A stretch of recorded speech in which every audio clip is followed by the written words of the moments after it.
Hello there, my name is Martin Henley. This is the Effective Marketing Content Extravaganza. And if you've spent a second here, you will know that I'm on a mission to give you everything you need to be successful in your business.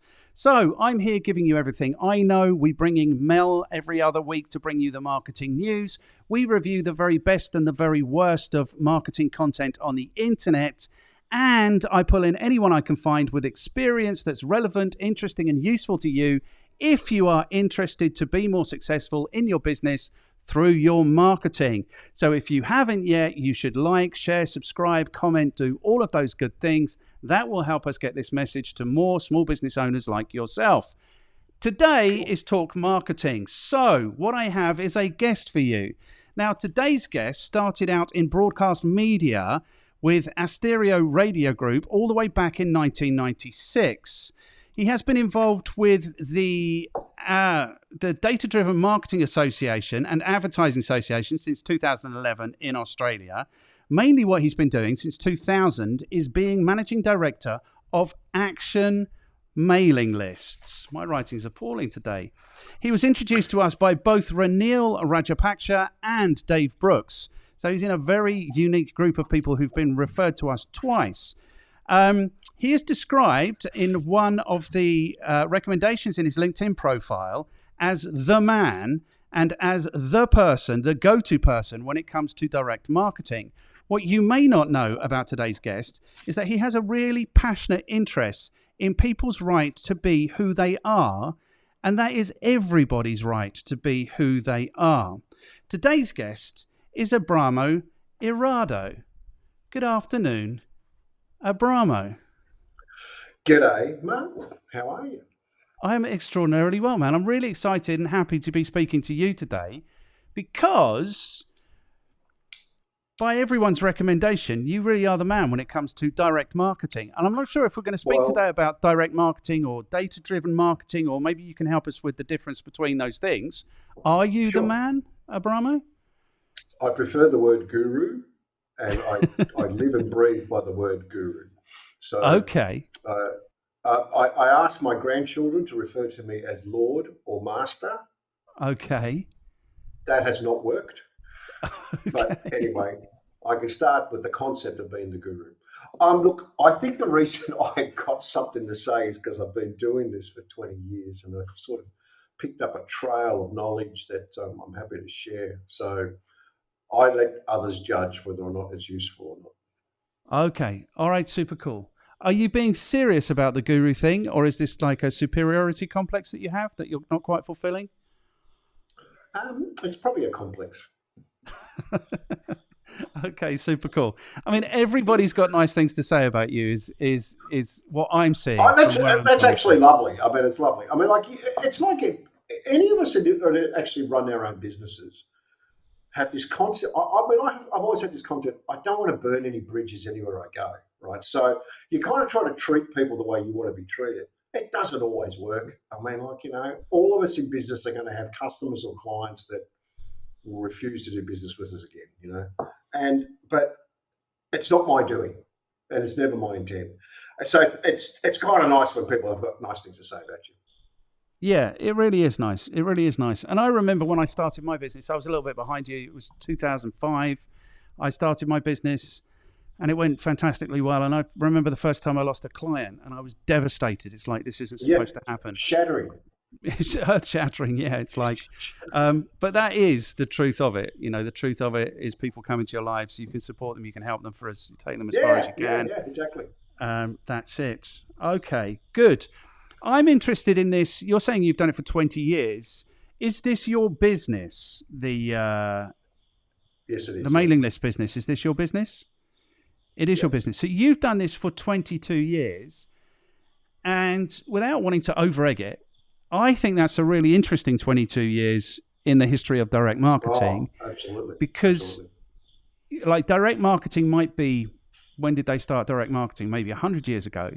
But the evolution that it's gone through in the last 22 years is really quite insane. So am I right in thinking that, or am I over-egging it? No, you're not over-egging it. I mean, when I started off, paper mail was huge. a lot bigger than it is now. I mean, outbound telephone work was a lot bigger than what it is now. The reality is that the digital world and digital media options took over from a lot of, particularly the paper-based mail operations of most marketers. But I think it's morphed more towards where it should have always been, which is this concept of allowing data to drive the communication strategies. So that means that you actually allow the data to tell you not just how to communicate, but what to communicate.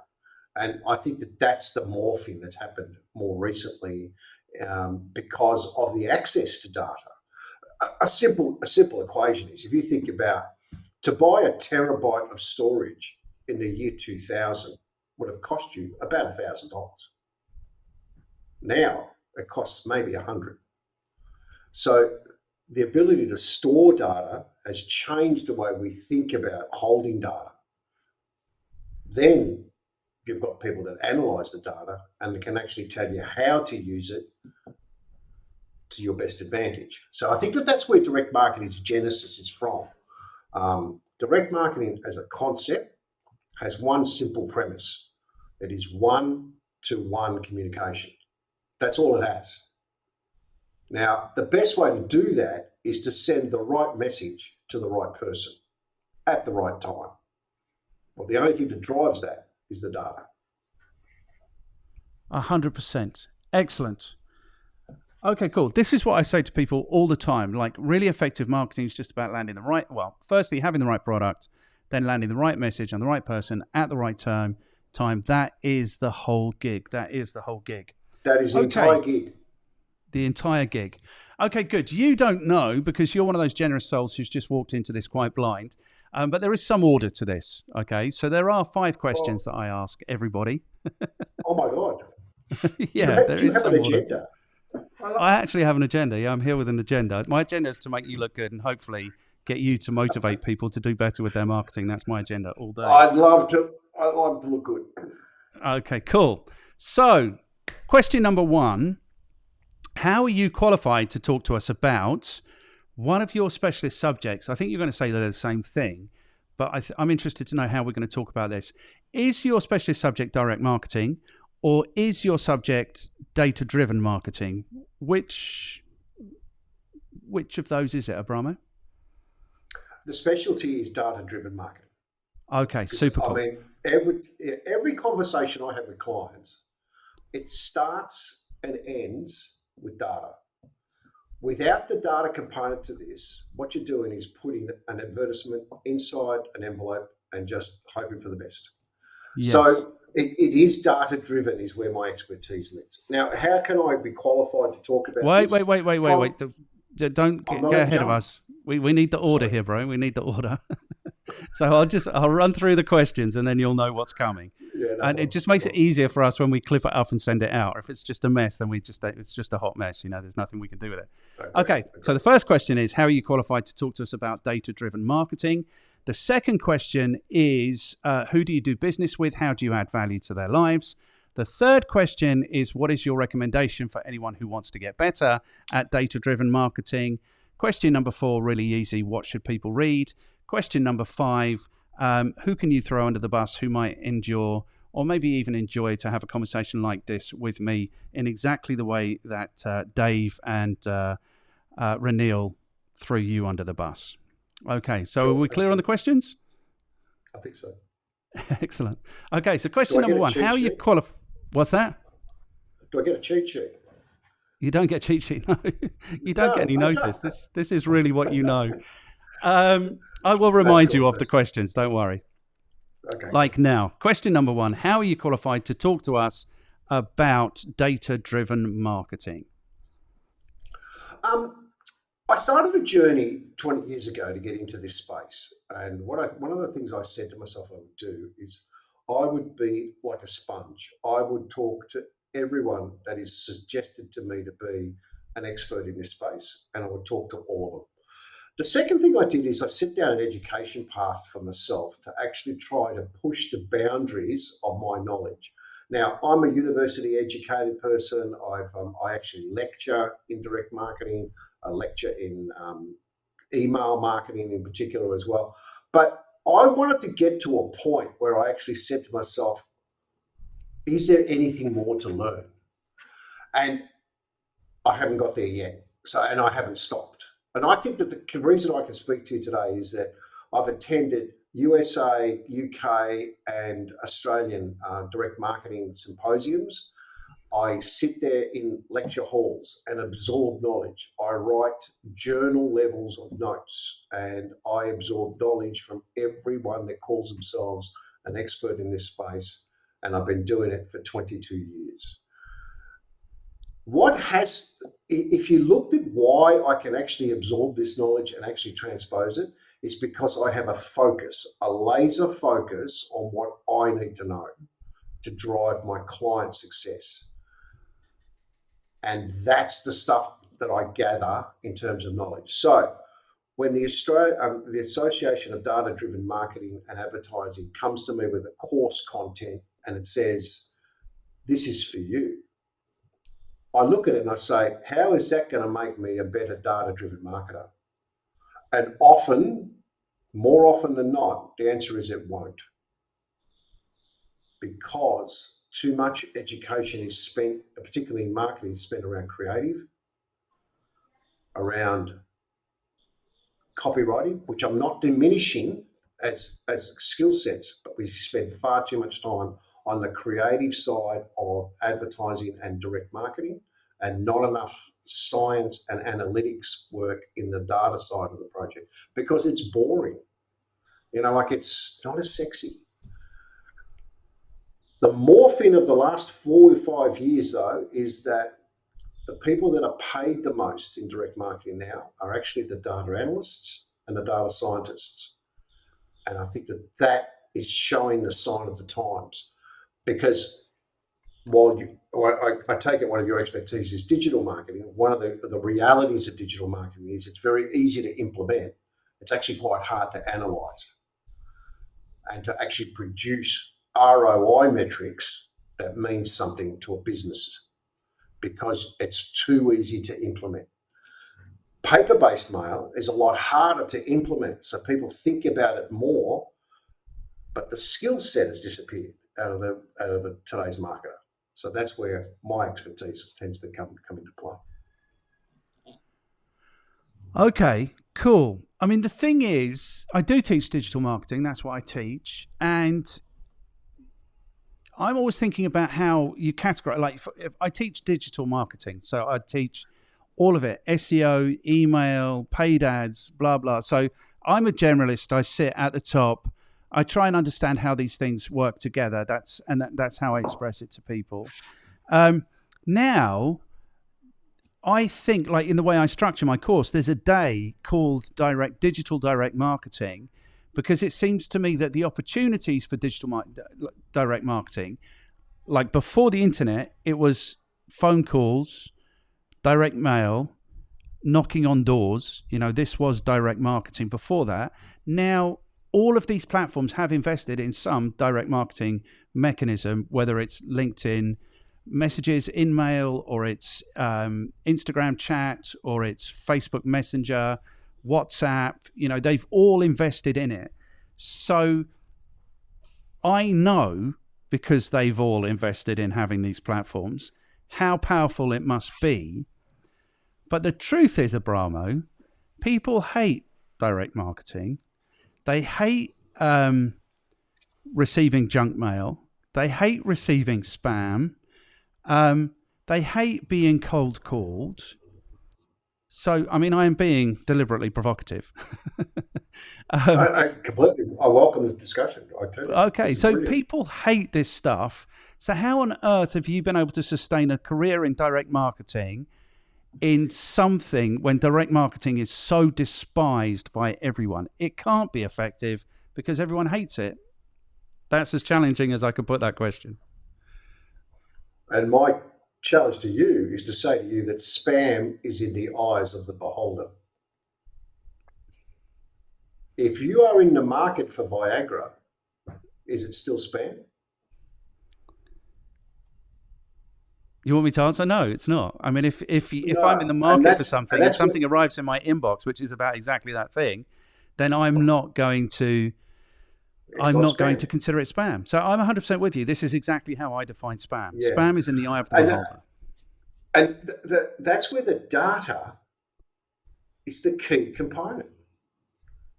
Because if I know that you're in the market for something, or I know that this suits people of your profile, whatever that profile is, then it becomes less intrusive, doesn't it? So Yes. in direct marketing, we talk about the pyramid of intrusion. At the top pyramid of the of intrusion. Okay. Yep. Good. Yeah. The top of the pyramid of intrusion is a telephone call. But if you get a telephone call, like I did this morning, I got a random phone call, not expecting it, from my electricity supplier. My contract's about to end. We'd like to keep you as a customer. What can we do to help? Is that annoying? No. Is it welcome? Yes. So you see how the data has told that telemarketer that my contract's about to end. So that phone call comes out. That's the point here. The point is that if you use the data to tell you what you need to know, you can drive the messaging in terms of when, you can drive the messaging in terms of what, and you can drive the messaging in terms of outcome. And that is the real discussion. Now, where it gets annoying for me and where the part I want to punch someone in the face is spam phone calls that have no data behind it other than a phone number. Spam email that comes to your junk mail folder that has no purpose being in there. Spam junk mail that has no purpose in being in your letterbox because it's not data driven. It is, in fact, spam or junk mail or whatever you want to call it. Right? And the classic is this. I am not in the market for solar energy, yet I get between 5 and 10 phone calls a week offering me solar energy. Why? Because the calls are coming out of the Indian call centers that are charging nothing for the call. Or the client is paying only for leads. So it doesn't matter how many phone calls they make, doesn't matter how they butcher the solar energy company's brand, they try and generate leads. So they'll ring 1,000 people to generate one lead. That's not direct marketing. That's just junk. So like you, and I'm so delighted that, you're the first person that's ever asked that question. Good. So congratulations. That's a great question. Great question about direct marketing. Now, in amongst all of this, there's legislation that protects you. There's the Anti-Spam Act. There is the Do Not Call Register. There is the Do Not Mail File. There is the privacy legislation. There's lots of laws that protect people from actually getting stuff that they don't want. Just use it to your advantage and you don't get stuff you don't want. Because all the legitimate direct marketers in Australia respect every piece of legislation. When they don't, I mean, what do I think? I think the legislation, I mean, my business changed when I started doing email marketing. I always did. The first 10, 12 years of my career, I was a salesperson, but I always worked for those shitty businesses that never invested in marketing. So I had to do my own marketing. So I was doing telemarketing. I know that's the way I was doing it. That's the way you had to do business. What's the point? When I started my business, we were like a sales consultancy. We were kind of like a canvassing, prospecting kind of consultancy. And then people wanted us to do telemarketing, so we did. And then when email came into the equation, my business took a step change. It is just insane how many more people I was able to engage with because I was doing email marketing. And hands up, I wasn't doing the data-driven kind of marketing that you're talking about. No. I was begging, stealing, borrowing. If someone was stupid enough to publish an email address, it went into our database. We had the dirtiest, filthiest, nastiest database of that you could possibly imagine. It was awful. But we all did. We all did. You know, because Yes. all of a sudden we could send emails to 1,000 people and it would cost 2 cents. Yes. Brilliant. Which is where I started before about this whole digital marketing space. I mean, like the lessons of digital marketing are part A. Part B is what's it actually worth to you? And what does it actually generate any business for you? That's the kind of analysis that's mission critical in any marketing you do. I mean, I Yes. don't want to sit here and talk to clients about the fact that a campaign didn't work. I want to sit here and talk about a client about how we can improve performance. Yes. There's only one way to improve it. You've got to have the data in front of you that says that this is what I did and this is what happened. Yes. Then you move forward. You know. 100%. Yeah, but I mean, that whole kind of junk mail spam discussion is something that I welcome because I don't want any of it. I do not want to send one piece of direct marketing out there that a consumer rejects. Good. Excellent. You see, I think the reason my business is called, not the reason, I thought it sounded good. So I called my business the Effective Marketing Company. The thing is, effectiveness is on a scale, you know, so, Yes. and what you learn is that you become more and more and more effective as long as you're doing stuff and as long as you're applying yourself to doing that stuff and looking for the feedback and the data that can then drive your business. And I think the reason people hate direct marketing is because it is done so incredibly badly. The reason people do it is because it's so hugely effective. So when I did it in probably the worst way you can possibly imagine, not the worst way, everyone I was emailing was a business, you know, but in a pretty shoddy way, it brought about a step change in my business. We went from here to here. We went from taking on any work we could find to being able to pick and choose the clients that we wanted to work with. That was the difference it made in my business. So it is so incredibly effective, but people don't take the trouble to do it well. That's the issue. And your big thing, it sounds to me from what you're saying, is about the targeting, but then there's also about the approach, and there's also about how people extricate themselves from the situation if it's not going well. You know, if you're going to do this in a rude way and be offended when people feed back like this isn't what I want or need, then I think you're always going to be in trouble if you're doing direct marketing. Correct, absolutely correct. And to be quite frank, I mean, some of the campaigns that I've run in my history have been against my better judgment. I mean, in that I've literally stood there and told clients, don't do this. It's a waste of time and energy and money. In fact, I remember saying to one client, you may as well go and hire a helicopter to drop leaflets across the metropolitan area of Melbourne. That would be just as effective as what you're doing now. I mean, I even told another client, if you really want this to work, then your best approach is stand on Flinders Street steps and give away $100 notes. Yes. Because that'll be cheaper than what you're about to do now. So this is the point about this, is that without the data component, direct marketing is always just going to be annoying. Yes. But if you get the data component right, oh my God, people literally are almost running to the letterbox to pick it up. You know? Yes. And I've got plenty of examples of that. You know, so the other part of it about direct marketing, which it does get annoying, is the fact that there's a lot of it now. I mean, like the sheer volume of communications is probably one of the other things that gets consumers on the wrong side of what marketing should look like.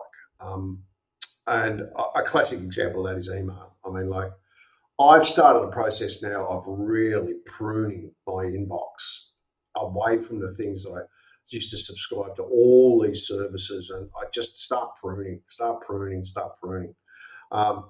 if I'm a typical consumer and I'm pruning, I'm probably not a typical consumer because I prune. A typical consumer says, I'll set up a promo box inbox for my junk mail that comes in. And you know, I've got people in my life that literally have tens of thousands of emails sitting in folders that they never look at. And some of them are coming from brands that they know and love and trust and all the rest of it. But the sheer volume is too much. And I wonder what are you going to do about it? All that happens there is that readership drops. I mean, I'm sure you understand better than I do. I mean, like in the email marketing space already. I mean, we're seeing open rates half of what they were 5 years ago. Why is that? Too much of it. Yeah, I would say too much. I would say overwhelm. But what would I say? But then I would say, what I like to do here is make up percentages and talk about them like they're true. So I'm going to say, I like you already. I'm going to say that 70% of all emails that go out on perfectly valid campaigns is absolute waste. Like they're not targeted. They're not the right person. I'm going to say that, and that would then account for. I mean, the spam, the Viagra, the watches, the stock advice, all of that stuff that's not actual business stuff. Well, that's what it is. That might be 80% of all email marketing anyway. But 70% of the legitimate stuff, where people actually are trying to add value to people's lives, I would say is wasted. So where are we at? We're at something like 93%, because I've made these statistics up. 93% of it is just completely wasted. It's just complete waste. I'll share with you the knowledge. The knowledge is that 91%. 91% of all email traffic is spam. Right. So that's, and I mean the true definition of spam, which is unsolicited commercial electronic message. That's actually spam. 91% of all email traffic is that. So you're only left with 9% that's actually legitimate traffic. On top of that, you have the added problem of the volume of emails that brands want to send out there. So let's say, for instance, you are, I don't know, let's say you're Mercedes-Benz and you want to send email out there.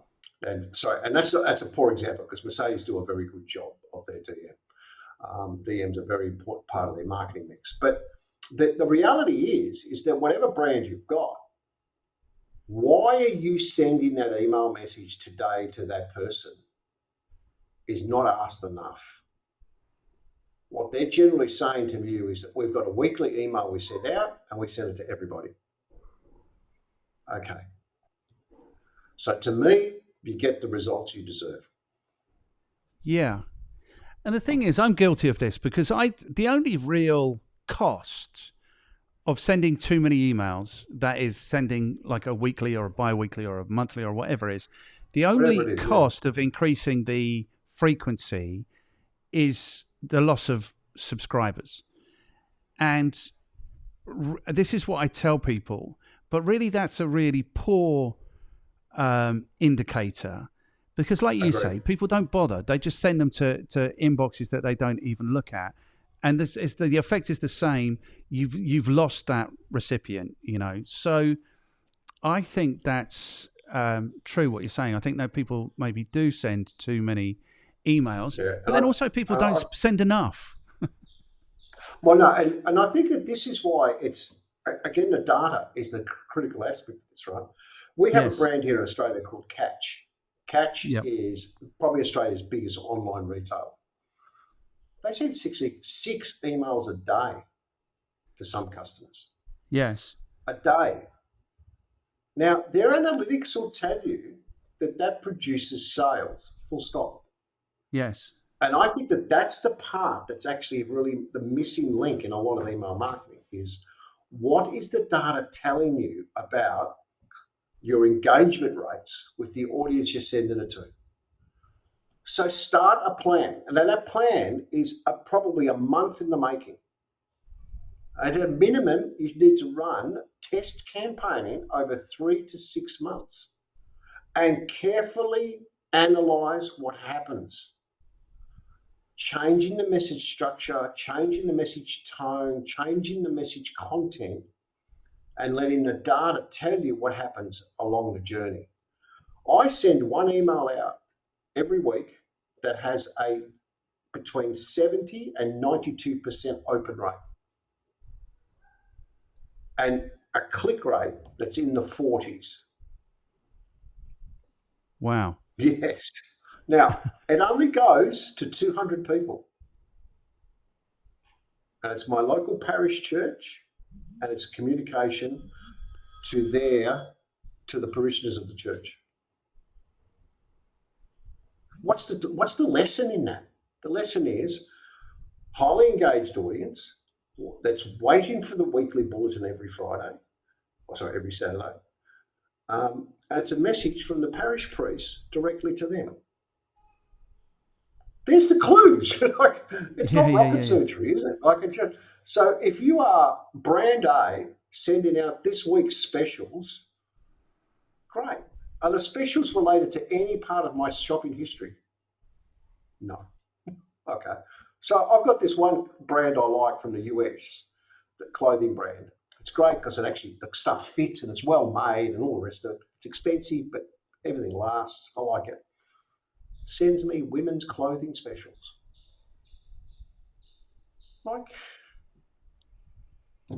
How hard could it be? But anyway, that's the point. Okay, and I'm torn. I tell you why I'm torn is because, you're talking about brands, and brands understand the value of marketing, and they do it, and they overdo it occasionally. That's fine. Sure. Really, the people that I'm most interested in are the people who don't do anything like enough marketing. So I'm always torn. So the question is, the opportunity across the whole of digital marketing is to be incredibly targeted, to deliver real value. For example, when people put up pay-per-click ads and it's for one thing, and then they send you to the homepage of their website, that's still going on in 2022. People will not navigate from the homepage. It astounds me. Yeah. So the opportunity is to be really, really effective and really, really efficient in these things, but people don't. I want to give you one example of someone, we have to break now so you can do your next thing. But I'll give you one example. I was doing a training and there were a couple of guys there and we were talking about how often you should send emails. And I said, what happens when you send an email?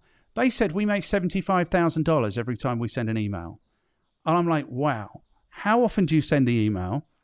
Every time we develop a new tool. And I'm like, how often do you develop a new tool? These are software tools. They're 3 times a year. So they're sending out 3 emails a year and they're making $210,000. Now, I think if they were to double that, because their open rate is probably around 15%, 85% of those people don't even know that you've got this new tool. Do you know what I mean? So that's an example at the other end of the scale where people aren't doing it enough. And I think where sensible people like you live is in the middle. So what I'm really interested to do is identify where that middle is. But we're only going to be able to do that tomorrow because you've got more important things to do right now. I'll leave you just one thought on that subject alone. I don't think the answer is to do more. I think the answer is to find out if doing more is better. Okay, good. And that is exactly what I would expect an expert in data-driven marketing to say. Okay, super cool. Thanks for your time today, man. I will catch you. So tomorrow at, what did we say? 3 o'clock. I think we've said 2 o'clock your time tomorrow. I've sent you an invite. And I've just accepted it. I've sent it. What time did you say? I have no idea. How would I know? I think you said, did you say 3:30? Did you say 3:30? Yeah, whatever I said, you actually replicated and I agreed to. Okay, super cool. Well, there is an invitation in your calendar. I've even said yes. What else do you want?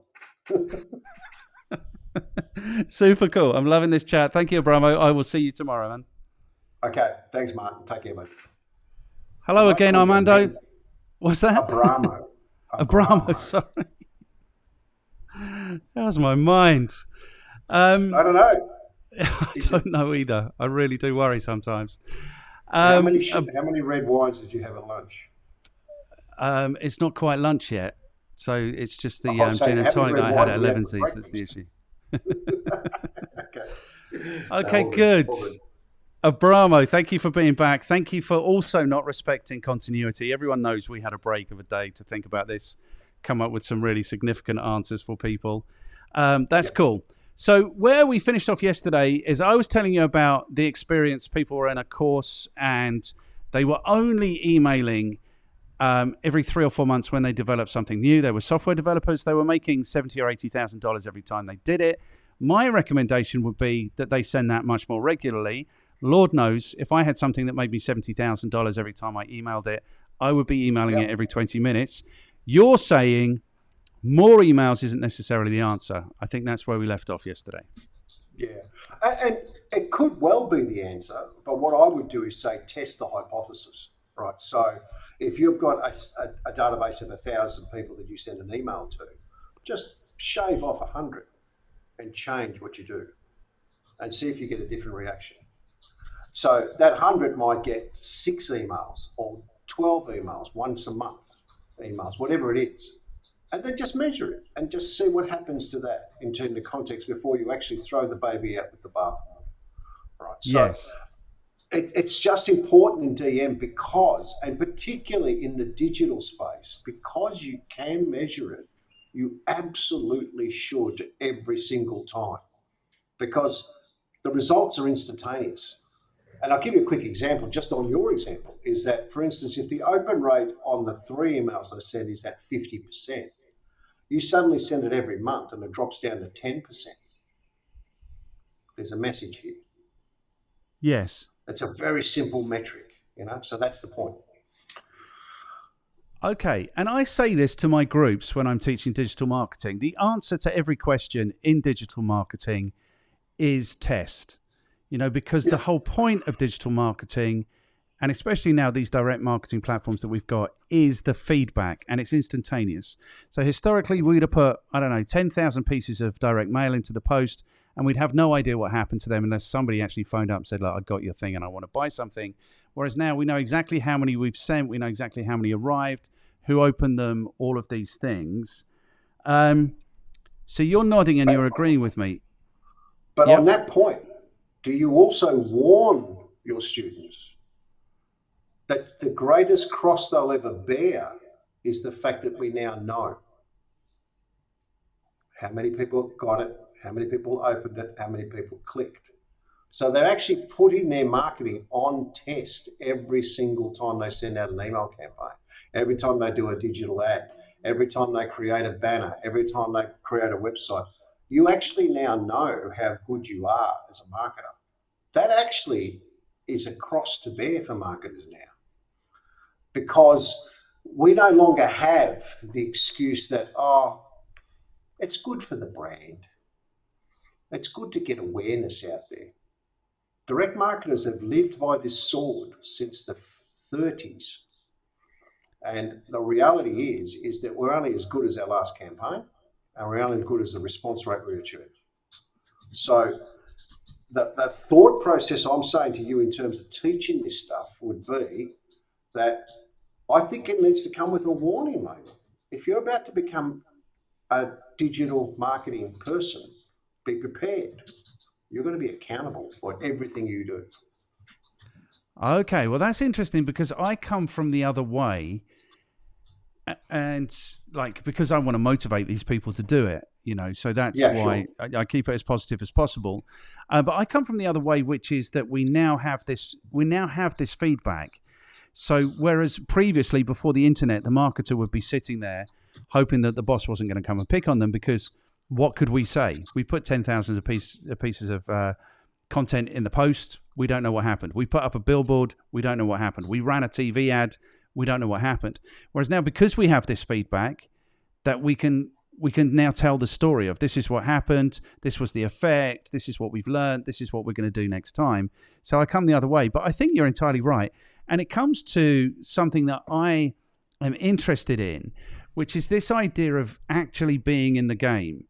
Because I think lots of people go through their entire career without quite putting themselves in the game, without quite asking the difficult questions. Good point. Yeah, good point. Yeah. You're actually you're actually putting yourself right in the battle to win a consumer or a customer's attention and their actual response.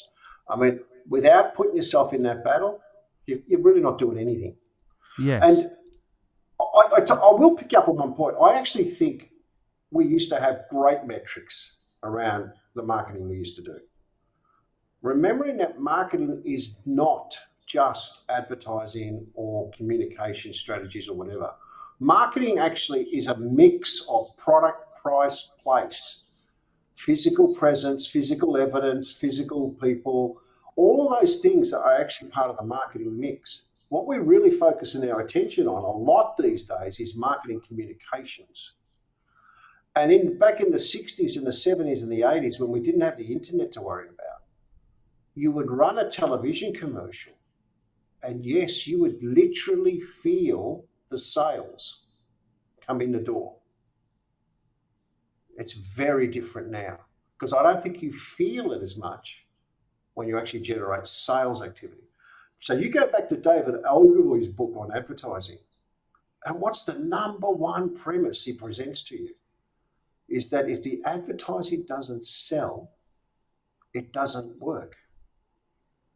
Now that's interesting, isn't it? I mean, so he focused all of his account managers and people that were client facing on the concept of growing a client's business, not on producing great ads.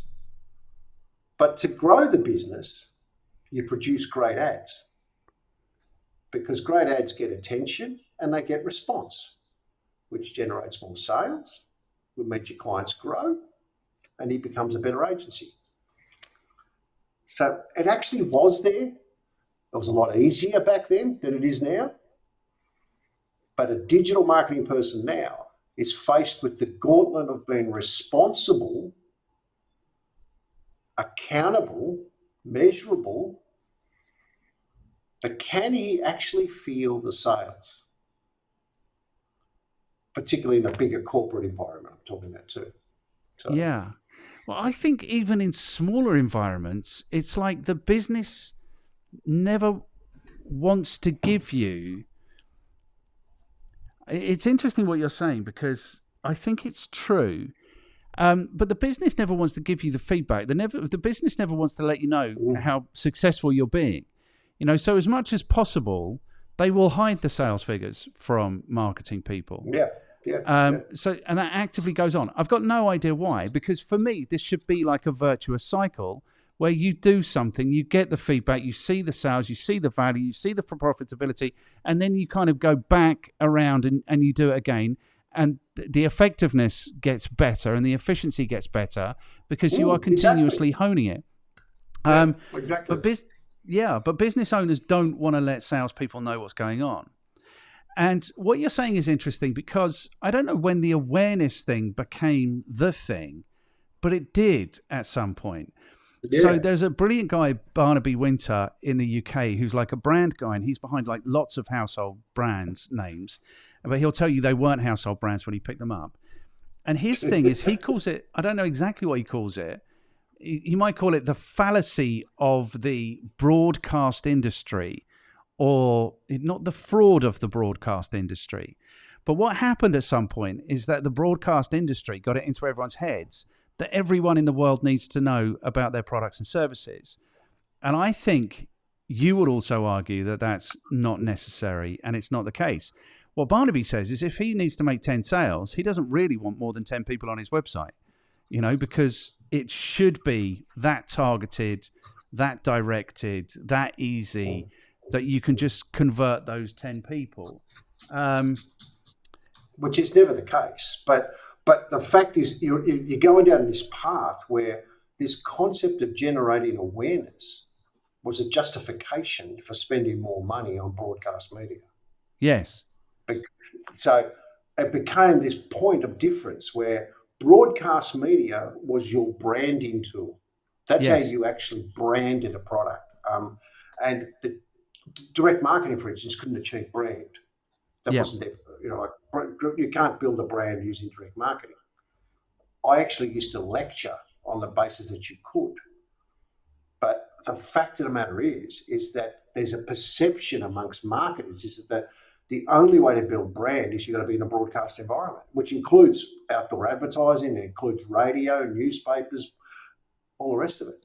But these days, you'll notice that a lot more advertising that you see in the broadcast environments tend to be direct response. So come into our showroom, go and visit our website, go and buy this today. A lot more of it is down that path rather than that classic brand message. And very few marketers now actually spend the sort of budgets they used to spend on brand work. And it's probably a sign of the times where marketing's becoming a bit more accountable. You've got CEOs saying, well, yeah, I've just spent $10 million on advertising. What have I got to show for it? And that's where you end up with net promoter scores and brand index surveys and brand equity reports. And so even that side of it has become more accountable, which is a good thing. It's a good thing. But I mean, it means that to be a marketer in a corporate environment or to be a marketer for a medium-sized enterprise is not simple anymore. It is a career path where you have to be part scientist and part artist. And that's the part that actually excites me, because that's almost describes my personality type. But a lot of marketers go in there because of the imagery and the creativity of marketing, not so much the science part of it. Yes. Okay, so you've hit on another one of my issues. I call it the Kardashian effect.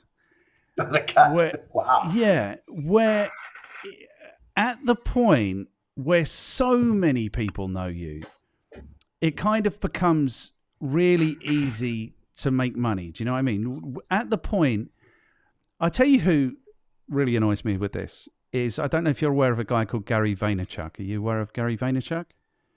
Don't think so, no. Okay, good. You are blessed.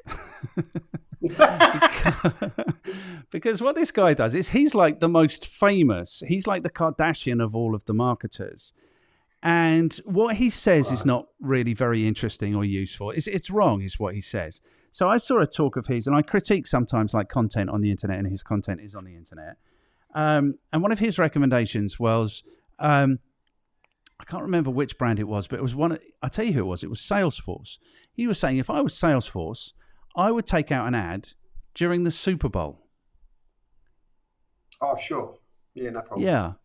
Because everybody knows that everybody who likes football is also charged with buying CRMs for their organization. Everyone knows that, So this is the thing. Absolutely. Yeah. So to bring perspective to it, he benefits from the Kardashian effect. Everyone knows him. And there are people who will buy into that and will want to employ the most famous marketer, because that's what they think they need to be, is the most famous, even if it's in their industry. Do you know what I mean? So there is some effect. If you are a Kardashian and you've got 100 million followers and you produce a shoe, a couple of thousand or a couple of 100,000 of those tens of millions of followers are going to buy that shoe. So there is a level where it works.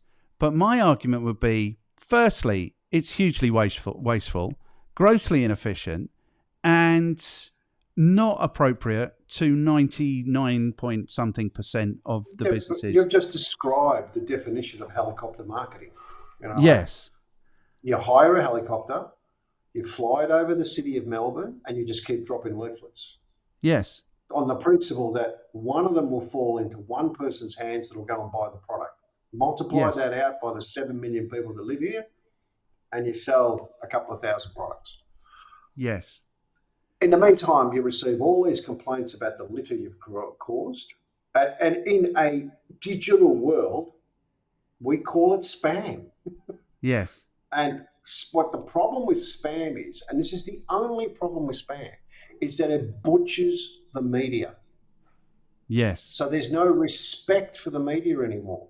So you get an email in your inbox and you go, again, piss off. Yes. Because you start to then dismantle your respect of the media, because all this stuff arrives and you didn't ask for it. And it's the same as on my Instagram feed, for instance. And I'm very particular about my Instagram feed. It's only family, only friends. It's very personal to me. I don't want a lot of stuff coming through to it. But if it does come through and it's relative to what I like, I love it.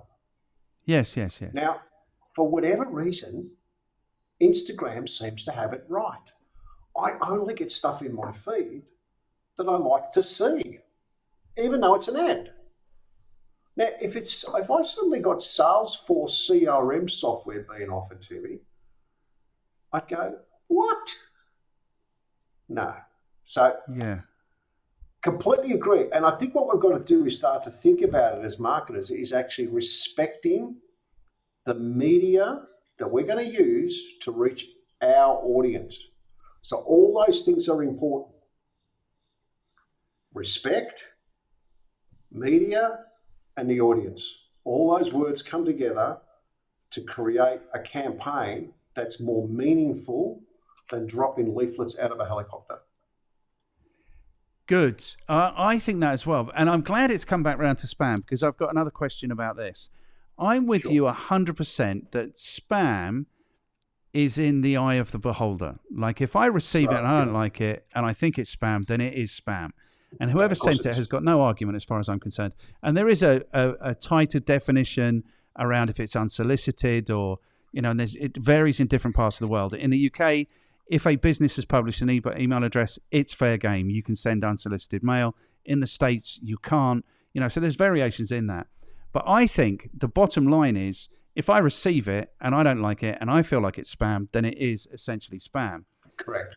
The question I have for you is, to what extent are the regulators or the regulations, to what extent is the regulation effective in preventing spam or preventing spammers? And there's depth to this. I've got this whole issue. For some reason, like, cybersecurity has become an issue. I've interviewed a few people around cybersecurity recently. And what they told me is that 93% of all cybersecurity breaches come from email. So you talk about trashing the medium, that really trashes the medium. Absolutely. And then as email marketers, what happens is we get lumped in, because it's in the eye of the beholder, we get lumped in now with the fraudsters, the Nigerian princes. We get lumped in with the fishers. We get lumped in with all of these people. Now, we're not, like, who are actual criminals. We're just not very good marketers. Do you know what I mean? It's like, it's not a crime what we're doing. And it seems to me like there should be 3 categories, or 2 categories at least. There should be this is junk, I don't like it, I don't want it, I don't want to see it again. And then there should be, this is fraud, send someone round these people's houses to lock them up. Do you know what I mean?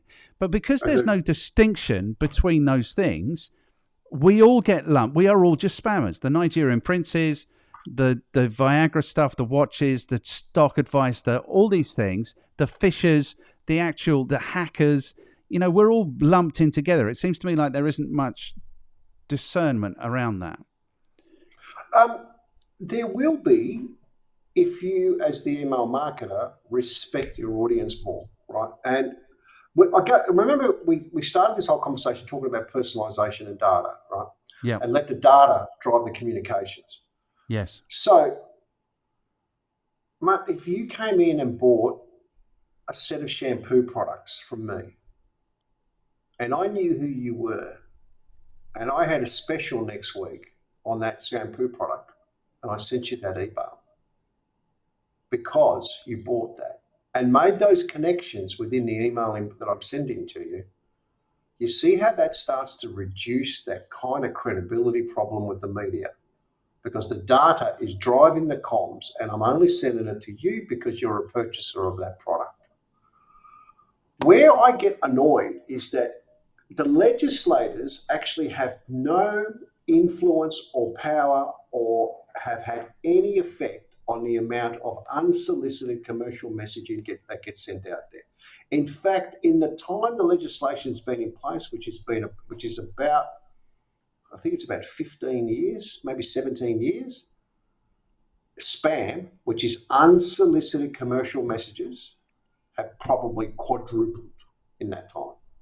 Yes. It's had no material impact whatsoever.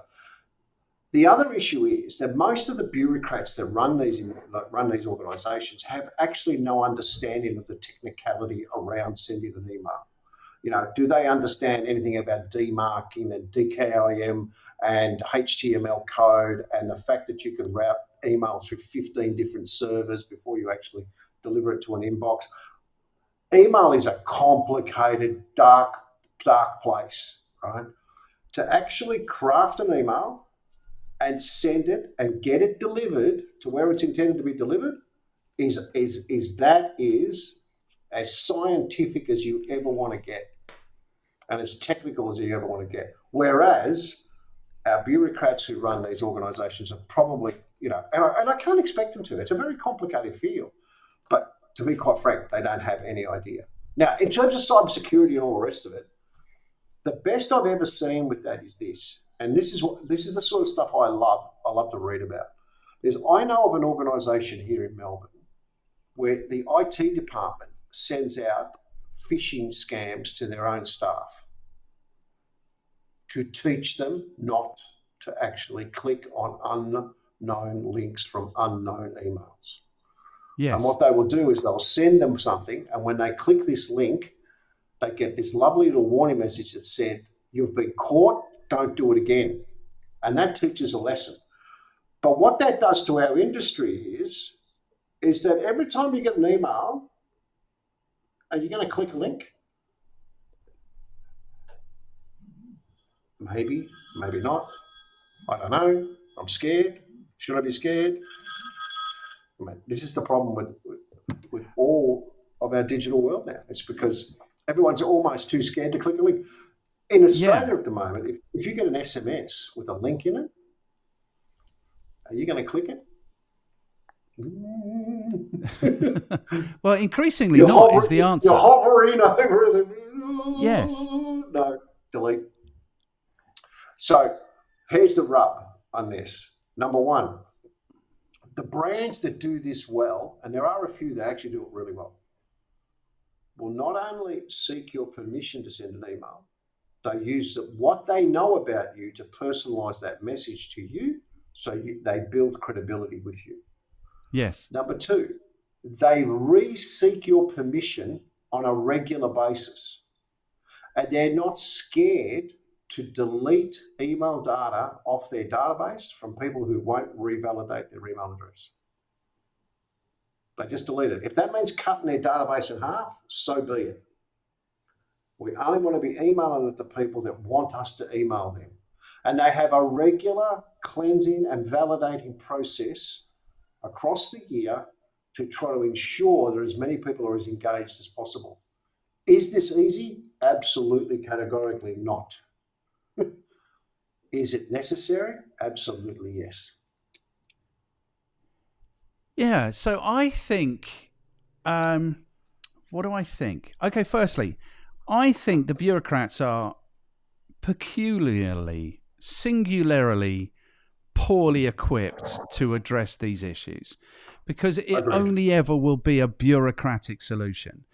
So what I say to my groups, because I want to motivate them to do marketing, is that spam is in the eye of the beholder, but also the beholder might be in a different mood. So I will, if I'm in a great mood, I'll be much more tolerant of bad things that happen to me, like receiving spam. And what they've kind of done, I think, with the regulations is they've made it so that they don't expect to catch many people, but when they do catch you, it's going to be a horror show. So some of them in the UK, I think it's 10% of turnover is the fine. So 10% of turnover. 10% of turnover. So that is business closing kind of penalisation. Yeah. The thing is, I might be in a bad mood the day that I'm really upset about the email, but I'm not going to be able to sustain that bad mood for the 14 months this takes to go through the courts. So I don't imagine anyone has ever actually been found guilty and charged and paid 10% of their turnover. And this is the rub for me, is the only people that deters, because it doesn't deter the Nigerian princes, it doesn't deter the industrial spammers, it doesn't deter the fishers, because like you say, they're hiding behind 20 servers. No one's finding them. The only people it deters are the small business owners that could really, really benefit by having email marketing working for them in their business. And that, for me, is the rub of all of this. Except that a couple of things, right? First of all, in this country, the fines are not 10% of turnover, but they are substantive, right? And you are 100% right about the fact that it's actually quite well-known brands that get punched in the face here. I mean, it's not some Nigerian prince sending out emails. Yeah. But we have to insist on the concept of getting better at what you do, right? Yes. Now, we've got legislation that's been in place now for 17 years in this country about spam legislation, yet I still get questions asked about whether I can do something. I go, well, the answer is no. I mean, you can't do that. And it's pretty black and white. I mean, it's not, I mean, there's a little bit of grey area in our legislation, but it's not that much of it. I mean, so if I'm a small businessman and I'm actually doing an email campaign to consumers, and I've gone and bought some list of email addresses and just decided to go and smash it out there, well, I mean, to be quite frank, you're an idiot. Don't do it. I mean, there's some basic premises here about email marketing. One is, if you don't have their permission to send an email, don't. Like, just don't. So if you don't understand that, well, maybe you do need a little rap over the knuckles to maybe make you understand it. I mean, I'm not here to, I don't think that there's any real great merit in saying that our legislation needs to be tighter. No. I don't think there's any great merit in saying we need more bureaucrats chasing this. No. I do feel that there's a need to actually run some sort of broad-based, business-orientated education program that says, do this, not this. But then if you choose not to, well, you probably in the back of your mind, or even subconsciously, you know you're doing the wrong thing. So maybe you deserve a bit of a fine. Now, the fines here are not 10% of turnover. So here they range, they can be anything up to $1 million, but I mean, like, to get to $1 million, you've done a really bad thing.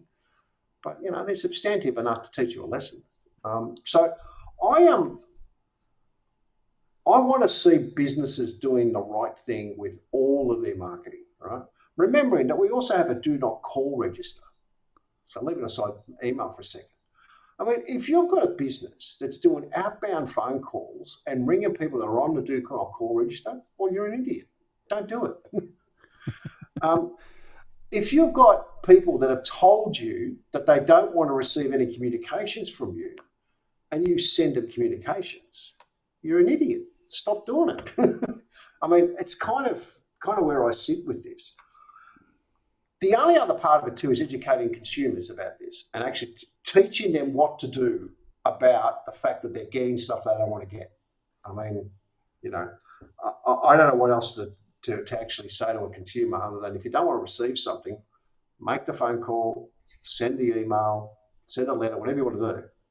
But tell the company that's writing to you to stop writing to you. Yes, yes. And in the main, well, in fact, not in the main, everybody I've ever worked with honours that request. Good. Yeah. This is the way, and I think you've hit the nail on the head. The truth is, and it might be the most idiotic thing in business, is that businesses just don't respect their market. They don't respect their customers. That's correct. Change that's gone 100%. on, I think, and I think it's because of this kind of automation, and I think it's because of this kind of, it's all going through this filter. It's all digital. It's not you. It's not face to face. It's not voice to voice. Do you know what I mean? So there's this filter. It's that bit more removed. But I think what you're actually communicating, if you are spamming people, and I think I'd be much more liberal about, how you collect data and who you send to than you. But that's fine. I think there's room for that to happen. I think the principle of database marketing, which is what we're talking about, is you can market to the whole world, or you can just market to that bit of the world that has shown some interest in you. It's like fish farming. You can fish the entire ocean, or you can just cultivate this little bit that has exactly what you need in it. And if you're doing fish farming or you're running a trout farm, what you don't do is throw every piece of crap you can find in there, because it's gonna is going to make Correct. your farm that little bit less good. So I think that's the principle. And I think that should be the criteria. The criteria should be, are you respecting your market? Are you respecting your database? And because that to me speaks volumes about actually whether you are the sort of business that businesses should be doing business with or otherwise. Yeah, and I think that that's such an important word in any form of marketing, is actually that concept of respect. Now, yes, the respect means that I know who you are, and in particular, I know that you're a previous customer of mine. yep, So out of respect to you, I'm offering you something that I think you could be interested in because I know who you are. Now, that's likely to have a completely different reaction to the example I gave you yesterday, which was, I've got an American brand who I buy clothes off sending me their women's range. Now, why? Why am I getting this? Why I'm getting to this is what they've done is that part of the database gets everything. This part of the database just gets something else. And to me, it's this whole batch and blast type of approach, which is just a nonsense. And, we've got CRM systems now that are so affordable and so powerful. And again, why are you doing this? You don't need to. Spend the time, either find yourself somebody that can help you, or spend the time and learn it yourself and get better at what you do. Because to tell you the truth, what we do is not rocket surgery. no, I mean, most of it is process driven, and your ability to just learn some simple tasks and just be diligent about the tasks you perform. It's not that complicated, right? Now, I think if you talk about some of the technical aspects of marketing, like, print production or producing an HTML website or something, there's some skills that you need there. And quite frankly, if you don't want to learn them, that's fine. There's plenty of people out there that will do it all for you. But I think that one of the parts we want to circle around to is, how do you find people that will help you? We are coming to that. That's a relevant. Good. We are 100% coming to that. There's something else that I wanted to say about respect. It's like, I think, well, I've got some answers to the questions that you're answering. I don't know if they're the right answers, but they're my idea. Sure. This idea of mass marketing, mass media, mass, more is better always, I think contributes to the fact that everyone is just filling their databases up with rubbish. Because here's the real thing that I think is that businesses don't believe that they are in the world actually offering value or delivering value. And so they're hoping that something that falls out of your helicopter lands at the feet of someone who is stupid enough to buy at one time so that they can at least make a little bit of money. And this is where it comes to me, where it's 180 degrees, the opposite of what you think is true. Just offer value. Do you know what I mean? Just be respectful. Just because if you know your database is full of junk, you're not going to respect anyone in your database. Whereas if you've actually invested in making your database, blast it out. Yes. Yeah. So if you know that the people in your database are going to take value from what you're offering and are potentially going to be a customer and are potentially going to contribute to you having a nicer car and a nicer holiday and all these things, then I think that respect will come. There was one other thing that I wanted to say, which was, let's not go there. Let's go to question number 2, because question number 2 is really important. Do you want the good news? No. You don't want the good news? I just wanted to say no, because most people say yes. Okay, so you don't want the good news. Do you want it or not? I'm not sure. What is it? It's really good news. The good news is I think you're eminently qualified to talk to us about data-driven marketing. So we can now go on to question number 2. Okay, so question number 2. It's always a relief when we get here. It always is. Yes. I love it. So, well done. So question number 2 is, who do you work with and how do you add value to their lives? So this is your opportunity to have a bit of a boast about how you actually deliver success for your customers and maybe give us an indication of what you have to do to deliver that success. Does that make sense?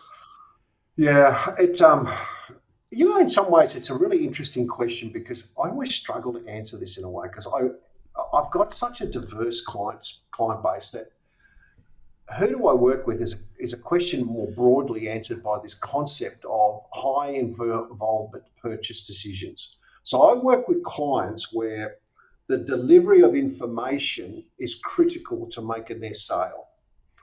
Now, a good example of that is property investment. So where I work there is if someone is building a high-rise apartment building and that they feel that one of their audiences might be property investors, I help them target property investors, because the methodology I use is about delivering as much information to that property investor as possible to make a purchase decision. If you're selling cars, if you're selling software services, if you're selling...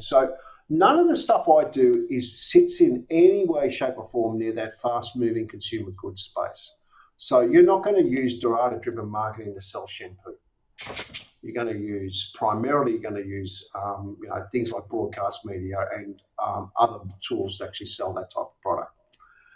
Having said all of that, yes, there are some niche players in all of these things that use some data-driven marketing to try to actually sell products for. When you're talking about low involvement purchases and all the rest of it like that, it tends to not be as effective as you would like. So the sort of clients I work with, I've got a broad range. My sweet spot is customer acquisition. So what I do for a living is help my clients find new greenfield customers. The methodology I use is I do a deep dive into their current customers, profile them, and try to find people that look like them at an individual level, not household level, at an individual level. And I've got data sets available to me that actually allow me to do that. What we then do is run through a period of experimentation and testing modules to actually work out which is the best approach that produces the best ROI to deliver to them new customers. I separate the two between business to consumer and business to business data-driven marketing. So an example is a business to business campaign. I work with a company that sells software that manages infrastructure in local government environments. Very tight audience, very tight product. The problem is that the data set that they want to use doesn't exist. So you have to go and build it. So one of our projects was to employ someone to sit on the phone, ring every local government in Australia, find out who the right people are, then put them onto a database, and then start the prospect journey after that. So as you can see, my claim to fame only sits in the concept that I do bespoke campaigning based on the needs of the particular client. I don't have a plug and play package. I've never worked like that. Much to my chagrin sometimes, Martin, because it drives me nuts that I've got to do literally bespoke campaigning every client. So I don't take on board a lot of clients. I try to do a lot of work for a smaller number of clients. If I had a secret sauce, it is about the deep dive and the analytics around their current customer to drive what we do to find new customers. An example, I'm doing some work for one of the major LPG gas companies. The analysis that I want to do involves, if their target audience is spray painters, how many do they have now? Where are they? And where are the gaps? And market to the gaps to acquire more of the same industry. That gives me a point of difference, I believe, from a lot of other direct marketing vendors. So I believe that that's kind of is a secret sauce. Now, it's not impossible for someone to replicate that secret sauce, no. But the fact is that that's what I do, and that's how I do it. Okay, so it really, really comes down to the targeting then. It really comes down to understanding their current customers and then going out and looking for more. So one of the ways that you've acquired this data then is on the telephone. identifying the people, getting their data that way. How else might you go about acquiring data? In the business to consumer space, we might actually use some behavioural targeting online. I've got access to some very substantive email databases. So we might run some cost per click or cost per acquisition activity in those email databases, where we might offer some incentive to leave your details.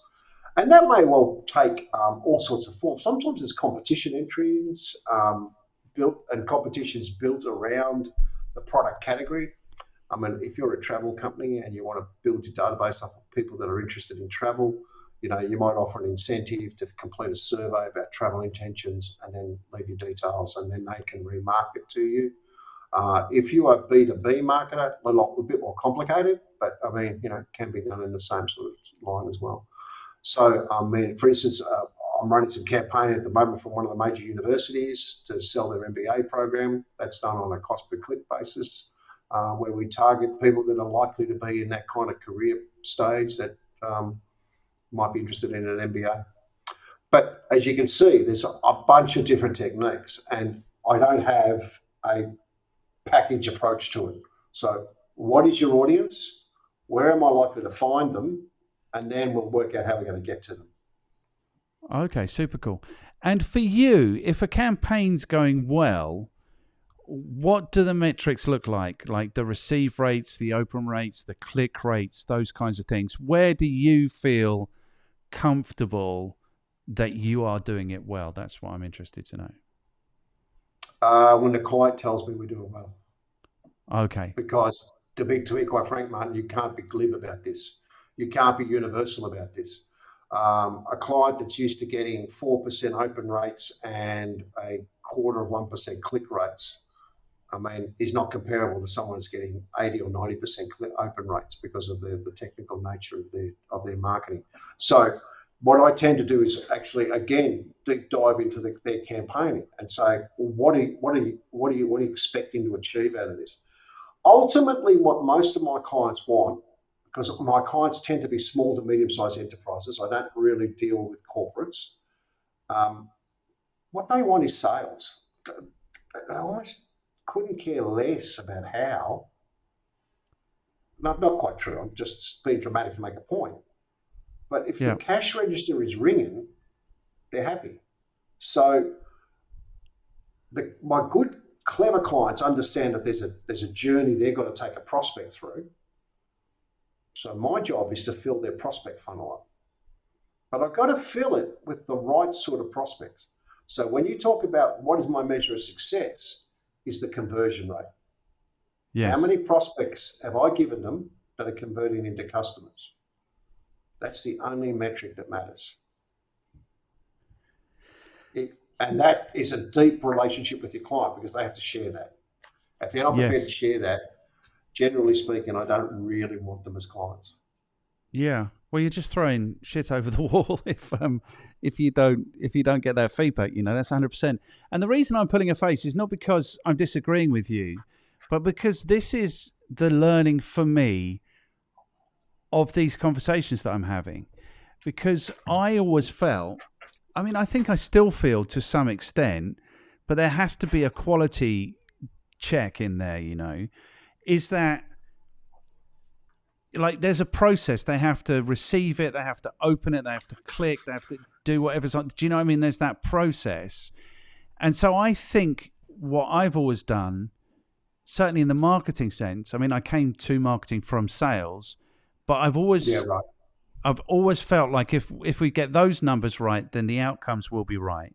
But they're not necessarily the case. The key, 100%, like you say, is people want, and like, I don't know if you're interested in actual football, are you? Like actual football like we play in the UK? So is that with the round ball? That's with the round ball that they kick it with their feet. I know you've got about half a dozen sports that you call footy in Australia, so I just need to check that this is right. Just get a red marker and just put a line through it. Right, so you're not interested in this. Real football. Right. Anyway. It's got an oval ball, a lot harder to hit. No, that's right. No, I don't mind soccer. I'm just not a massive fan of it. Okay, cool. So let me fill you in. There is this beast that has just joined the Premier League called Haaland. He's 6'4". He is just a machine. It's insane. He has already scored. He's just broken the record for the number of hat tricks, the number of games it takes to achieve a number of hat tricks. The previous record was 48. He's done it in 8 games. It's insane. He's played something like 11 games. What's his name? His name is Haaland, Haaland. And so what's interesting about this is that he, in a game, might have 6 touches. He'll score 3 goals. Like, that's his entire involvement in the game, is that he touches the ball 6 times and he scores 3 goals. And he says his mission is to touch the ball 5 times and score 5 goals. You know, that will be his perfect game. And you have to agree with that. But this is what I'm kind of learning about marketing from people like you, from people like Barnaby Winter, is that actually, if it's really going to be efficient, it could be as efficient as that. You're talking about landing the right message on the right person at the right time. I'm also talking about that. But the way I'm doing it is I'm dropping leaflets out of helicopters. I'm landing messages on everyone all of the time. And so very occasionally it will. Yeah. Yes. Yeah. And this is what Gary Vaynerchuk is doing. And this is what the Kardashians are doing. And I think it works, but it's not replicable. It's not like someone can knock on my door and say, I want to do what Gary Vaynerchuk does. It's okay. Let's rewind 20 years and let's just make sure you're on the top of the wave on everything that's coming through. So first of all, it has to be email, then it's going to have to be SEO, then it's going to have to be, and then 20 years later, you will have 6 million people watching your YouTube videos, you know? So But on that point though, Martin, and that's this, is that, I mean, one of the best lessons I learned in the very first year I got into direct marketing was that you need to be thinking down this path of what you've just mentioned. So your thought process is, what do I have to do to get 100% response rate? Yes. What is it I've got to do to get that? And I got to say that actually having that as a thought process changes the way you think about your marketing, right? Because it means that it's not about dropping leaflets out of helicopters anymore. What it is about, if I could send 5 messages and get 5 new customers, then I'm a hero. Yes. I'm an absolute hero. But I'll give you a quick example, and I've just got to reach down into my bin to show it to you. But this is a classic example of what we're up against in today's world, right? Yeah. One of the pharmaceutical companies has got a product recall.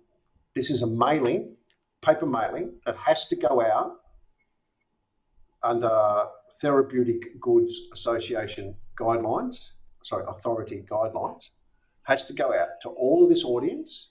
It's only a small audience, 350. And they have to actually either QR code or call to say that they've received it and actioned it. Right? So this is pretty important. So it goes out in an envelope that looks like that. Okay. Good. Can you see what, like, that person has actually rejected this mail piece and sent it back? And it's come back to you. Are you sending these? I'm sending these on behalf of the client. You're sending these on behalf of, and they've rejected it and they've sent it back. Why? Because they probably thought it was some sort of marketing scam. Yes. Because it looks a bit marketing, doesn't it? Because it says urgent product defect alert. It kind of looks a bit marketing, doesn't it? You know, so I go to you to say that it's not that straightforward to get 100% response rate. But if you are actually in a mindset that says, what have I got to do? At least you're working hard to try to get there. And that's what you've got to do. You've got to say to yourself, I need to work hard to get to that nirvana. It's never achievable, understood. But if you don't have that mindset, you are never going to get better at this stuff, right? You're going to keep just going along with the flow and pushing messages out there and hoping for the best.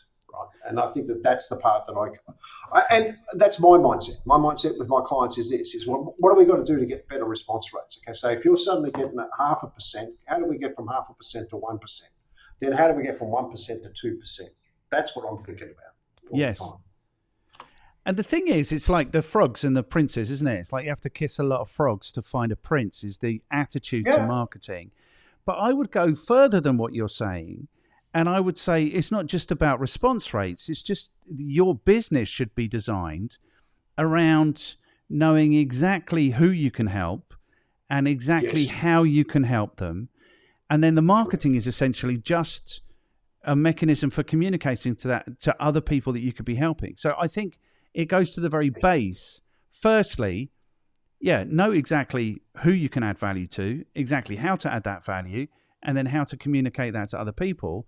I don't feel like that's what's going on in the world. I think what's going on in the world is that people are just hoping that people are going to take some value out of what they're doing, or not. Well, they're just going to give up some money one time, Yeah, but the primary reason that's happening, though, is because digital marketing is cheap. Yes. This is what you said at the very beginning. Yeah. If you said to me that you said, multiply the digital marketing CPM rates, or multiply them by 100 and charge, if you're charging $2 a click now, charge $200 a click. Yeah. What changes? What do you reckon it'd change? Well, the change would be the focus. Clients. Yeah, but the focus would change. All of a sudden you say, well, hang on, I'm going to pay $200 every time some bozo clicks that. I better make sure it's the right bozo. Yes. Right? And that's what happened. It's the same as when we were running television campaigns. And I worked in TV. I sold advertising space in TV. The fact of the matter is that when I went out to see my client and sold him some space, I knew very well I'd be back there the next week. And the first question he'd be asked was, how'd we go? And if you looked around his showroom and the place was empty, you went, tick. And he'd book his next campaign. But if he went in there and he had the sour look on his face, having spent 20 grand and got nothing to show for it, how do you reckon that conversation goes? Not so well. What digital media has done, though, is almost taken away the pain. Oh, you can spend $20 in Facebook and see how we go. That is so true. That is so true. And I think what I've been guilty of before this conversation, because we're all subjected to these awful approaches on LinkedIn, where they can we connect? And then the next thing is, can you buy something? And then you're like, I don't really fancy it. And then they're like, well, then you're an idiot. I don't like you. Do you know what I mean? It's like, it's awful. It's awful. But then we're also subjected to these people who come out and go, people should be much more targeted and considerate and blah, blah, and intelligent about the way they do it. And I think what I do is, because there's clearly somewhere in there, there's the line. I'm always, I think, much more generous to the idiot marketer who at least is trying to do it. Do you know what I mean? Yeah, that's true. I want there to be space for those people to grow. But what's the point of that? The point is that maybe I'm being too generous. Maybe the entire focus of your business, I think, should be on who is your customer and how do you actually add value in their lives. And the more you know about that, the more effective and successful you will be. And doing anything else. I mean, I often wonder, LinkedIn is a really interesting environment for someone like me. What do I use LinkedIn for? What's its primary purpose in my life? And I go, I think number one, for credibility. I'm there, so you can find me. There's some client endorsements and all the rest of it, which kind of say I'm all right. Do I ever use it as a marketing tool? Maybe. I've tried it a couple of times, tinkered with it. Not really done much for me, but it's done a little bit. But it's not. I feel that out of respect for the people I would actually approach on LinkedIn, surely you could, that's where this concept that there's no excuse for not doing it, by the way, too. If I'm about to send you a message on LinkedIn, to try to connect, surely it should be targeted. Because I can look up your profile, I can see what you do for a living, and the message I send you should be absolutely rifle point targeted. So drawing a connection between my business and your business. No excuse. Yet I get approaches from everybody that sells anything. Yes. You should do LinkedIn. Okay. You should do LinkedIn because LinkedIn is amazing. Like if you took, because LinkedIn essentially is a direct marketing platform. That's what it is. Like whatever you might think about it is, that's what it is. And people are doing it so incredibly badly. But if you were to take what you know about direct marketing and apply it to LinkedIn, you would do enormously well for you and for your clients. You really would. No denying it. The only thing is for me, and these days, it's all about capacity for me. Yes. Right? And I don't live a life by a lot of the models that I come up with. Okay, like a good example is, like I was taught a long time ago, you should spend about 10% of your day prospecting. No matter how busy you are, spend 10% of your day prospecting, right? Yeah. Because you can you fill your own funnel, and then obviously you'll always be busy. I don't do any of that stuff. I've got a good set of clients now that are okay. I welcome a new client that comes on board, but realistically, I'm okay. But I agree with you 100% in the sense that LinkedIn is the perfect environment to do this properly.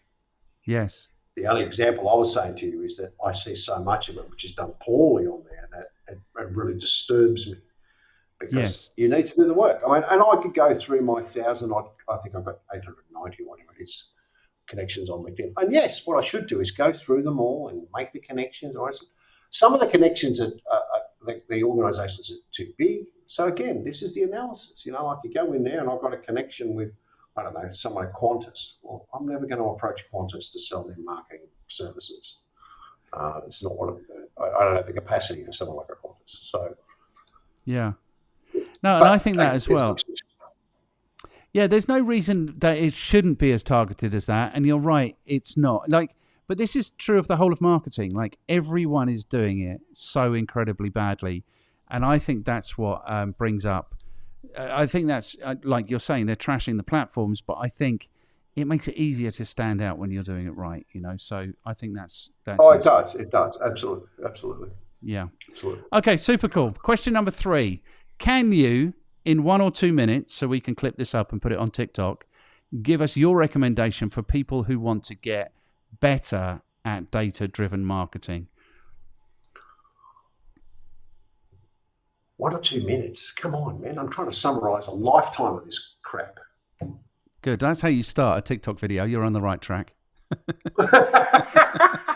In 1 or 2 minutes, what I'd say is this. First of all, make sure that you've got some facility to store data about your customers and about your prospects. Number 2, build an engine that queries that data to produce you a subset of the data that's worthy to receive your message. Then make sure your message is using the data to deliver the message specifically to the audience that should be receiving it. Now, that's a kind of convoluted way of saying pick out the right people to get the right message at the right time and be respectful. Brilliant. You see, you were perfectly capable of it and you resisted. That's okay. What did I want to say? I'm just thinking back. I've resisted TikTok is what I've resisted. I'm on every social media platform except TikTok. Well, you're going to be on TikTok now, whether you like it or not. For God's sake. Good. So I'm just remembering back to I remember when I was a salesperson, when I had my first sales job, and I, like you say, you're saying part scientist, part artist. I say part geek, part creative. I used to love it when I'd get to work and I'd open my database and there's all those empty fields. And it was just it gave me so much joy to put information in every single field. Do you know what I mean? And get that was satisfaction enough for me. Do you know what I mean? Using it and making the sales was great. I get What's a that? buzz. In fact, when I open up a contact record and it's got empty fields, I go, oh, what's happened here? What the freak's going on? Yeah. Get on the phone. Why don't I know your business title? Give it to me now. Thank you. And Yeah. And it's I love that. look, I do it too. I mean, and again, it is sometimes a case of the expert preaching a process that he doesn't actually implement himself. But I tend to be quite a bit, Good. detailed about some of this sort of stuff. Yeah. Yes. And I think that's what kind of data-driven marketing, database, you kind of have to be part scientist, part nosy Parker, part creative. Do you know what I mean? You've got to be really, I think, interested. You've got to be interested to be interesting. That's what I think. And yeah. Good. Yep. The last thing I'll say about the whole database marketing thing is, not the last thing, I'm sure you've got other questions, but is that there is a special thrill out of getting this stuff right. But sometimes there's a bit of adversity about it as well. And a bit kind of, I ran a campaign recently where this gentleman rings me up and says, I hear that you're sending out mailing on behalf of client XYZ. I said, yeah. How did you know that I was in the market for a BMW? I said, no, that's just a coincidence. No, I'm telling you, you knew this because you sent me an offer from BMW. Now, I didn't know that, but thank you for me validating the fact that my targeting was right. So when you get that right, I mean, he was quite upset about the whole thing and felt that there was someone watching him and all that sort of stuff, which was all kind of, I kind of get it. But when I finally got off the call, I literally did the little dance of joy in and around my office, because that's validation that whatever you did in terms of the targeting, you got it right. And the result was really interesting. It ended up being one of these kind of leading indicators that the campaign actually turned out to be a stunning success. The dealer ended up selling 50 cars, but sometimes you can just get it right, Yeah. But the thing is, I think, like most people are hoping and spraying, most people aren't even on the mission of, they've got no conception of what right is. Do you know what I mean? They just, they're just hoping to get lucky, and I think that's the way most people are doing their marketing. And I think, like, especially now I've had this conversation, the absolutely opposite is true. Like, you can get it right. You can send out 5 messages and get 5 sales. And that should be the objective, and that's your mission. Can. You have to come back and tell us. I'll give you this one other thing, though, which we must actually put as a little caveat on everything we're saying. It's because we're building up this story about data-driven marketing being amazing, but I think there is a caveat in today's world. Today's world is media, clutter, and the amount of volume of media and all the rest of it means that the number one project that you've got is actually to get their attention. Because unless you've got their attention, nothing else actually matters, right? So a good example is in an email campaign. Classic example of what I'm talking about.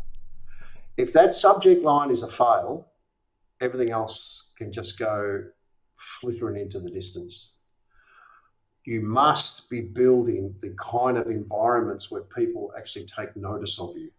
So that involves an entire process on its own. There is a creative discussion in that. There's an offer discussion in that. But there's also this kind of permission to market to them concept in that. So creative speaks for itself. It needs to be gorgeous. And I like it. It needs to be good and represents the brand well and presents the product or the offer really well. The other part too that I spend a bit of time with some of my clients is talking about the offer. Now, an offer doesn't have to be a discount. It doesn't have to be buy this and get a set of steak knives. No, and that's not what I'm talking about. I'm talking about the offer being appropriate to whoever you're sending it to. And you must take notice of this. There is no discussion point about that whatsoever. So if you're going to send out an offer for a new credit card and it's not competitive with whatever else is available in the market, don't waste your time. Because no matter how much targeting you'll send, people are not idiots. And the assumption that they are is really quite disrespectful. The last bit of that is this concept of having permission to market to them. So in essence, they're almost expecting your message. That's a very difficult thing to achieve, but it's achievable. So when your message goes, they say, oh, that, I want to have a look at that. 100%. Now, it could be a synergistic effect to some other advertising you're running. For instance, you're running a broadcast media campaign and you also back it up with some direct marketing. And in a sense, gives permission for them to have a look at it. So all of that stuff is important in the context of, yes, we can have great targeting, we can have great data, great levels of personalization, all the rest of it. But if no one looks inside the envelope or no one looks inside the email, because people's attention is being grabbed at by everything that's going on around them. What's the analogy they use? Each of us are exposed to 3,500 advertising messages a day. I think it could even be more than that now, right? You know, you sit there on a YouTube. Well, you think about the fact that you sit there on a YouTube ad and a YouTube video, and you might actually see 7 or 8 messages there that you can't avoid. Yeah. I relented. I pay Google $10 a month so I don't have to look at the ads. Which I don't, because I want to see what the ads are, what the ads are and how they actually approach them and all this. Because sometimes that's an answer for one of my clients. So I thought that for the longest time, but my life's got better since I give them $10 a month. It really has.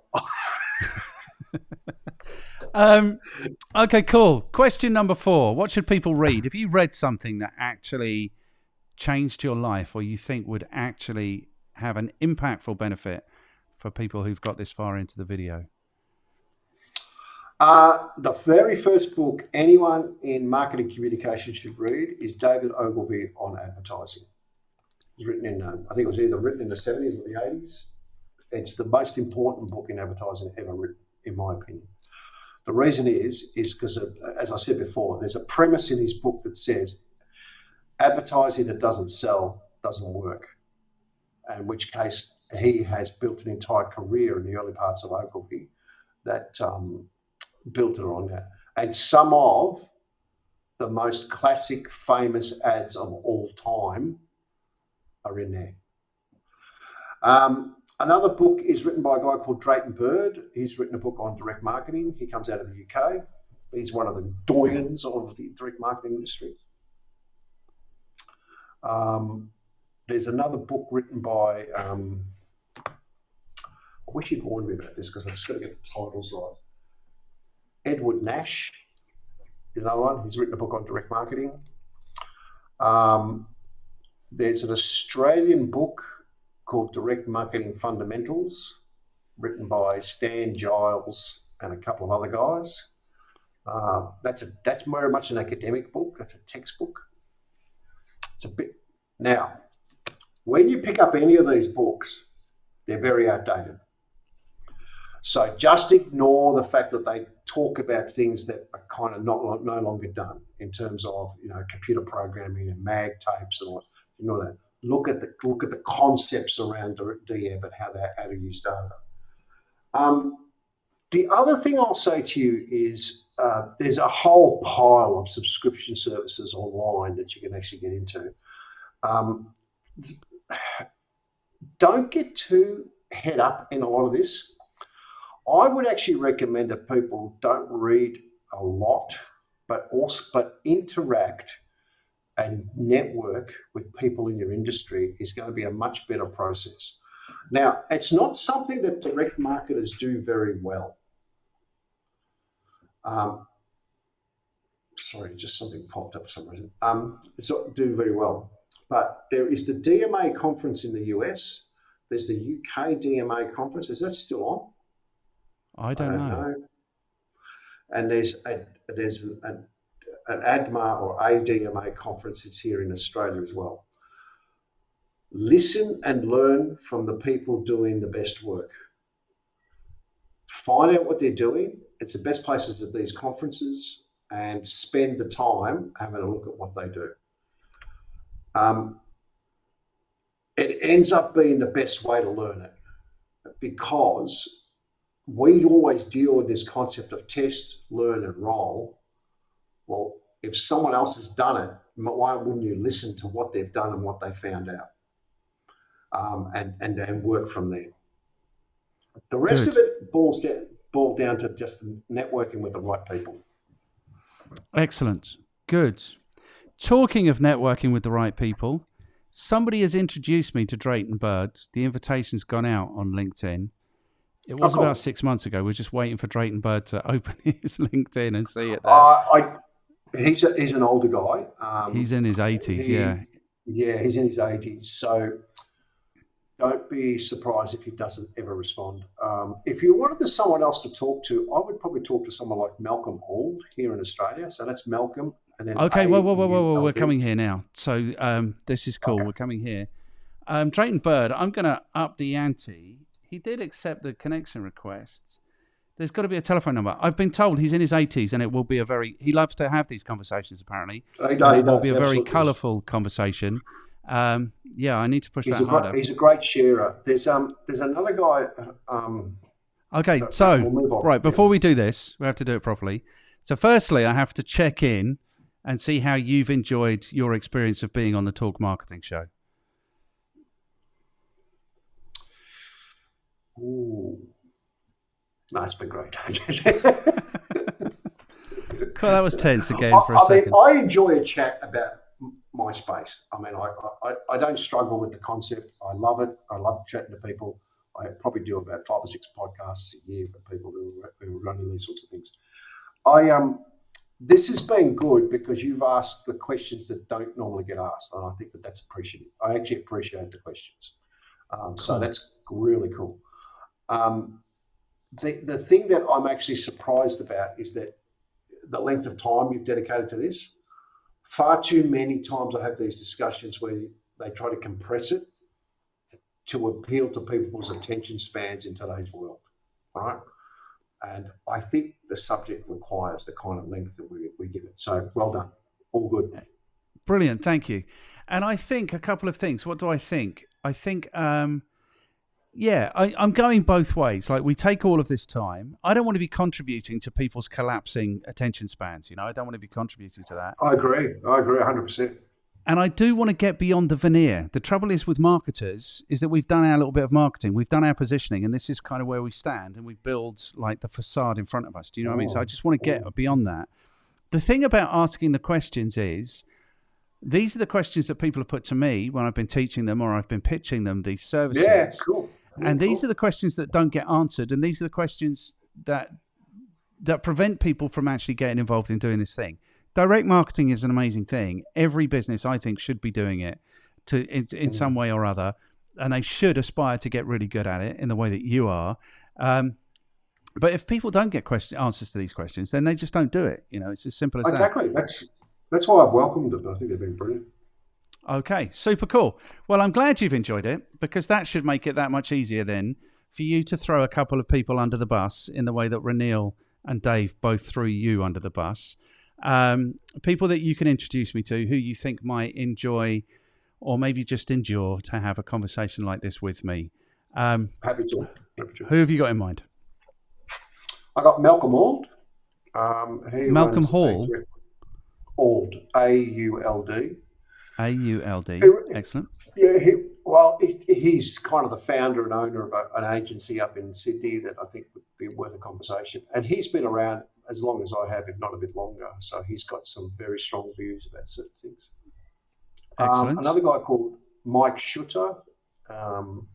Mike is a very skilled direct marketer, worked in high-end agency land. So he's worked with much bigger corporate accounts, so he can speak on that subject. But also more recently, him and his partner actually have put together quite a lovely not-for-profit charity that has this premise around being thankful for whatever we have and sharing that thankfulness. So he would be a nice one to talk to about maybe bringing that kind of social conscience into your corporation. Who else? I'll think about who else if you want. Okay, that's super cool. 2 is enough. Like we have like a 50% kind of hit rate. So if you recommend 2, then Is we'll that go all? on. Why aren't you getting 100%? Well, because I think we've been a bit baggy about our attitude to this, is the truth. So you're not doing the hard work, the hard yards. We're You not get the putting in the data hard right, you yards. get the messaging right. No, we need to be. No, The but thing is, we probably are. I mean, you're going to be episode 80 something, so this is going really well. I kind of feel like it's episode 80. That's huge. Most people yeah, don't last more past 15. I think 15 is the drop-off rate's about 85%. Yeah. Yeah, I kind of get. I really like having conversations. Is the thing. So I think we've put up episode number 75 this week, and there's 5 or 6 recorded already. So it'll be 5 or 6 weeks before this goes up. So yeah, you're going to be 81, 82, something like that. And then it boggles my mind. I think about I've got 30 years experience. You've got 30, 40 years experience. Like if you times that 80 by the decades of experience they've got, there's like thousands of years of experience in these conversations. Oh, no, it's brilliant. Brilliant. Yeah. Yeah, I intend really to very much look you up and have a look at some of the previous episodes to see who you've spoken to. Yeah, there's some really cool stuff in there. Do you know Simon Bowen? I do, I think. Bowen? Simon Bowen does a thing called the models method, and he's all about drawing and diagrams and all these things. I spoke to him. It's going to be 3 or 4 weeks before that one goes up. That was an amazing conversation. There's a guy I spoke to, his one up a few weeks ago called Mark Carter.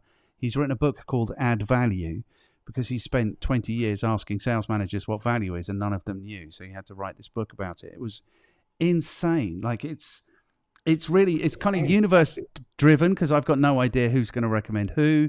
And yeah, I'm loving this. It's a really cool thing to do. No, well done. I think that some of this stuff, and look, part of it is the interview, as in, like, you've got to ask the right questions to get the right response. And the other part of it is, like the responder's got to actually be able to answer the question with some sort of passion and energy that actually delivers the message well. I mean, like, I think that's the key to this. Yes. But there's certainly people out there that, someone else, I've got someone else in mind for you to speak to, but I just want to check whether he's up for it for actually referring. But I might just connect the two of you. I mean, he's led an entire consultancy around this concept of design-led thinking. So you actually allow the design of the product or service drive the business rather than the other way around. This is the Apple model. The Apple designed a phone with the user at step 1. So if I'm the user, what would I want my phone to look like, feel like, be like, do like? And then they actually develop that into an actual product. Cool. And it's quite cool thinking, it really is.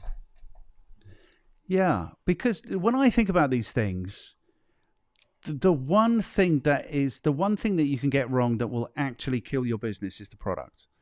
Everything else you can work on, you can get better at. But if you really don't have a product that delivers value, that's the only time I think that that's the only terminal mistake you can make in your marketing. Yeah, absolutely. Because there's a wonderful expression out of my sort of mother's era, which is, you can't make a leather purse out of a sow's ear. Yes. Now, and I think that's a very important expression in the context of the product. The product has to do what you promise it will do.